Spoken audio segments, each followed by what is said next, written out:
তন্নুজ ব্লগে তোমাদের সবাইকে অনেক অনেক স্বাগত জানাই আর অনেক অনেক ভালোবাসা। তো তোমরা সবাই কেমন আছো কমেন্টে প্লিজ জানিও। আর সকাল সকাল চলে এসেছি একটা ভ্লগ নিয়ে, ছোট্ট একটা মিনি ভ্লগ নিয়ে। তো একটা পার্সেল এসেছে, সেটাই আমি ওপেন করছি। তো তোমরা সবাই দেখো পার্সেলটাতে কি আছে। আমিও জানি না ঠিক পার্সেলটাতে কি আছে। তো আমিও দুটো অর্ডার করেছিলাম, তো একটা এসছে, তো আমি বুঝতে পারছি, আইডিয়া করছি এটাতে কি আছে। হয়তো এটাতে যত সম্ভব ফ্রিজের ভেতরে পাতার জন্য শিট আছে, শিট পেপার অর্ডার করেছিলাম। তো সেটাই আমি আনবক্সিং করে দেখি কেমন এসছে। তো বক্সটা ওপেন হয়ে গেছে, তো দেখি কেমন এসছে। আমি এখানে একটা ফ্রিজের শিট, পাতার জন্য যে শিট হয় সেগুলো অর্ডার করেছিলাম, তো এসে গেছে।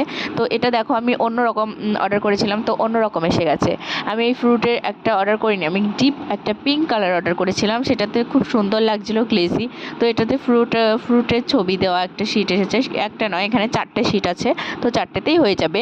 তারপরে দেখি, তারপর আরেকটা বক্স এসেছিলো অর্ডার, সেটাও আমি খুলবো। আর এটা আমি আমার হাজব্যান্ডকে দেখালাম, তো এটা আমি রিটার্ন করবো নাকি, বললো না দরকার নেই, শিটটা তো ভেতরেই পাতা থাকবে, কোনো ব্যাপার না। তারপরে বক্সটা আমি আবার ওপেন করছি। তো দেখো আনবক্সিং করে এটাতে কি আছে, তো তোমরা সবাই দেখতে থাকো। আমাদের পুচকু ওখানে বসেছিল, পুচকুও দেখছিল, ভাবলো কি এটা, তো ও লাইট জ্বালাচ্ছিল। তোমরা সবাই দেখো এই বক্সটাতে কি আছে। ঝটপট বক্সটা খুলে নিলাম, এই দেখো বেরিয়ে গেছে এটাতে মশলাদানি, খুব সুন্দর এসেছিলো। তো আমার শাশুড়িমা দেখছিল, ভালো হয়েছে বললো।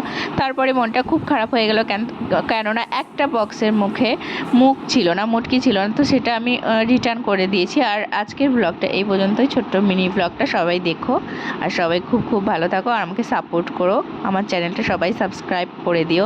তো এটা আমি রিটার্ন করার জন্য আবার সব প্যাকিং গুছিয়ে নিয়ে বক্সে রেখে দিলাম। সো এটা আমার রিটার্ন করে দেবো। মনটা খুবই খারাপ হয়ে গেল যে রিটার্ন ভালোই এসেছিলো, শুধু মাত্র একটা মুটকির জন্য।